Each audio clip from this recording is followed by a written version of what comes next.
Vivo Y200e 5G பிப்ரவரி 22 Vivo வந்து launch பண்றாங்க. Already Y200 ஒரு ஃபோன் இருக்கு. இந்த Y200eங்கிறது ஒரு லிமிடெட் எடிஷன் மாதிரி லான்ச் பண்றாங்க. ஐ மீன் ஒரு ஸ்மால் எடிஷன் அந்த Y200ல இருந்து. ஸோ Y200க்கும் இதுக்கும் என்ன வித்தியாசம் இருக்கு, பிளஸ் இந்த ஃபோன் என்ன பிரைஸ்க்கு வந்து வரலாம், அண்ட் இந்த ஃபோன் ஒர்த்தாங்கிறத இந்த வீடியோவில் பார்க்கலாம். வீடியோ பிடிச்சிருந்துச்சுன்னா லைக் பண்ணுங்க, சேனலுக்கு சப்ஸ்கிரைப் பண்ணிருங்க. அண்ட் மறக்காம விவோட ஒய் சீரிஸ் எத்தனை பேருக்கு பிடிக்கும் அப்படிங்கிறத கமெண்ட்ல வந்து லீவ் பண்ணிருங்க. முக்கியமா இந்த ஒய் சீரிஸ் வந்து இப்பதான் கொஞ்சம் வந்து பரவாயில்ல, இதுக்கு முன்னாடிலாம் எனக்கு சுத்தமா வந்து பிடிக்காது. அந்த அளவுக்கு ஸ்பெக் வந்து ரொம்ப மோசமா கொடுப்பாங்க. ஸோ இந்த Y200e எப்படி இருக்குங்கிறத பார்க்கலாம். First bill quality and design. Bill designs தான் விவோ அட்ராக்ட் பண்றாங்கிறது நம்ம எல்லாத்துக்குமே வந்து தெரியும். ஸோ இந்த ஃபோன் எக்கோ லெதர் ஃபினிஷிங்ல வந்து கொடுத்துருக்காங்க. 190 கிராம் வெயிட் இருக்கு, 7.9 mm திக்னஸ் இருக்கு. ஸோ கையில பிடிக்கிறதுக்கு அந்த கிரிப் எல்லாமே வந்து பெட்டரா பண்ணிருப்பாங்க.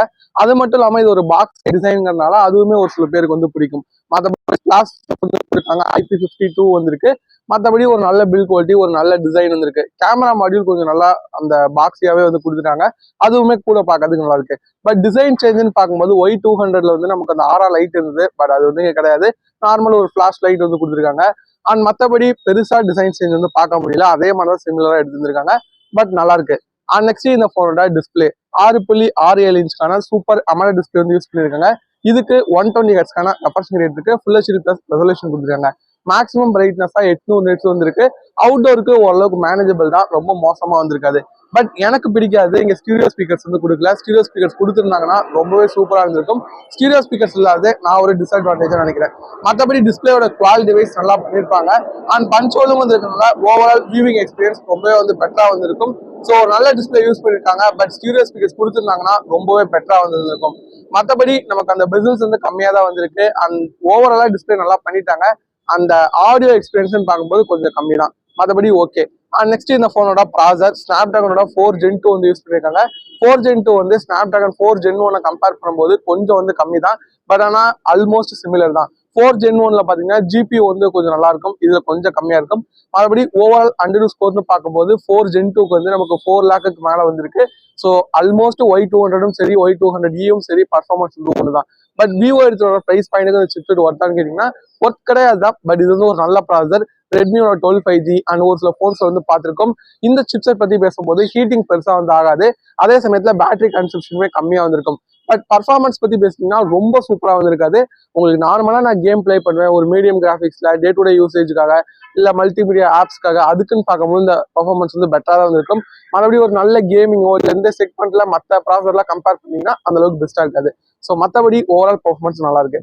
அண்ட் நெக்ஸ்ட் இந்த போனோட கேமரா பத்தி பார்க்கும்போது ஒரு டவுன் கிரேட் Y200 கம்பேர் பண்ணும்போது பின்பக்கமா 3 சென்சார் மாதிரி யூஸ் பண்ணிருக்காங்க. பட் 2 சென்சார் தான் இருக்க மாதிரி போட்டிருந்தாங்க. 50 mega pixel primary, 2 mega pixel depth, அப்படி இல்லைன்னா இன்னொரு 2 மெகா பிக்சல் வந்து போர்ட்ரேட் சென்சார் கொடுப்பாங்க. அது போக செல்ஃபி கேமரா 16 மெகா பிக்சல். மேக்ஸிமமா இந்த போன்னால ரியர் செல்ஃபி ரெண்டுத்துலயுமே 1080p வீடியோ ரெக்கார்ட் பண்ண முடியும், 4K வந்து கிடையாது. காரணம் என்னன்னு கேட்டீங்கன்னா இந்த ப்ராசரோட லிமிடேஷன் தான். மற்றபடி கேமரா ஃபீச்சர்ஸ் ஓரளவுக்கு வந்திருக்கும். இதுக்கு OISலாம் வந்து இல்ல. Y200ல கேமரா கொஞ்சம் நல்லா இருந்திருக்கும். பட் இந்த போன்ல கேமரா கொஞ்சம் டவுன் கிரேட் பண்ணி தான் கொடுத்துருக்காங்க. ஸோ நீங்க நார்மலா டே லைட்ல போட்டோஸ் வந்து எடுப்பீங்கன்னா நல்லா இருக்கும். மற்றபடி நைட் மோடோ இல்ல வீடியோக்கான ஸ்டெபிலைசேஷனோ இல்ல 4Kவோ அந்த மாதிரி எதிர்பார்த்தீங்கன்னா இருக்காது.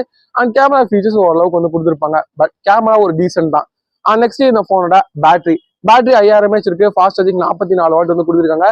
சார்ஜர் பாக்ஸ்ல வந்து இன்க்ளூட் பண்ணுவாங்க, அது வந்து ஒரு பாசிட்டிவ் தான். ஸோ ஓவராலா பேட்டரி பர்ஃபார்மன்ஸ் இந்த போன்ல நல்லா இருக்கும். ப்ராசர் வந்து 4 nanometerங்கிறதுனால அதுவுமே கம்மியாக தான் கன்சியூம் வந்து பண்ணும். அண்ட் 25 பேட்டரி ஓரளவுக்கு ஆப்டிமைஸ் பண்ணியிருப்பாங்க.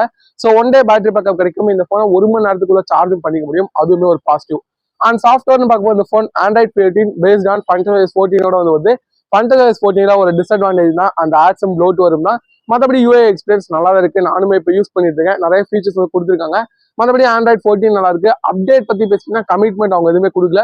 பட் 2 மேஜர் அப்டேட் தருவாங்க. செக்யூரிட்டி பேட்ச் ஒரு 3 வருஷத்துக்காக கொடுக்கணும். பட் கொஞ்சம் ஸ்லோவா தான் பண்ணுவாங்க. ஒய் சீரிஸ் பொறுத்த வரைக்கும் அந்த கான்சென்ட்ரேட் பண்றது கிடையாது. ஸோ அது வந்து ஒரு குட்டி டிராபேக்கா வந்திருக்கும். மற்றபடி ஓகே. அண்ட் நெக்ஸ்ட் இந்த போனோட ரேம் அண்ட் ஸ்டோரேஜ் ரெண்டு பார்க்கும்போது மொத்தம் 2 வேரியன்ட்ல வரலாம். 8 128 அண்ட் 8 256. அதாவது Y200ல என்ன வேரியன்ட் இருந்தோ அதே தான். DDR4X UFS 2.2 ஸ்டோரேஜ் வந்து கொடுப்பாங்க. பிரைசிங் பார்க்கும்போது Y200 பாத்தீங்கன்னா 21,000 ரூபாய்க்கு 8 128 சேல் ஆயிட்டு இருக்கு. ஸோ அதை வச்சு கம்பேர் பண்ணும்போது இந்த போன் ஒரு 19 அப்படிதான் விவோ லான்ச் பண்ணுவாங்க. ஒரு அக்ரெசிவா லான்ச் பண்ணோம்னா ஒரு 17 16க்கு எடுத்துட்டு வந்தாங்கன்னா ஆஃப்லைன்ல ஒரு விவோ போன் நான் வாங்கலான்னு இருக்கேங்கிறவங்களுக்கு இது ஒரு நல்ல ஆப்ஷனா வந்திருக்கும். ஸோ இந்த போனோட பிளஸ்ஸா எனக்கு தோன்றது என்னன்னு கேட்டீங்கன்னா அந்த ஆஃப்லைன் பையருக்கான ஒரு போன் தான். மற்றபடி இதுல வந்து அந்த ஆன்லைன் போனை கம்பேர் பண்ற அளவுக்கு பெஸ்டா எந்த விஷயங்கள்லுமே வந்து பண்ணல. பட் டீசெண்டா எல்லாமே வந்து கவர் பண்ணியிருக்காங்க. நீங்க ஆஃப்லைன்ல தான் ஃபோன் வாங்குவீங்க, விவோ ஃபோன் தான் உங்களுக்கு வந்து பிடிக்கும்னா எனக்கு எல்லாமே ஓரளவு ஆல்ரவுண்டிங்கா இருந்தா போதும், ரொம்ப ஹையா தேவையில்லைங்கிறவங்களுக்கு இந்த ஃபோன் நல்லா இருக்கும். அதே சமயத்துல ஒரு 17,000 எடுத்திருந்தாங்கன்னா ஓரளவு டீசெண்டான ஃபோனே நான் சொல்றேன். மற்றபடி ஒரு 19, 20ன்னு போயிட்டாங்கன்னா நம்ம ஒரே மாதிரி விவோ நான் மட்டும் கன்சிடர் பண்ணுங்க.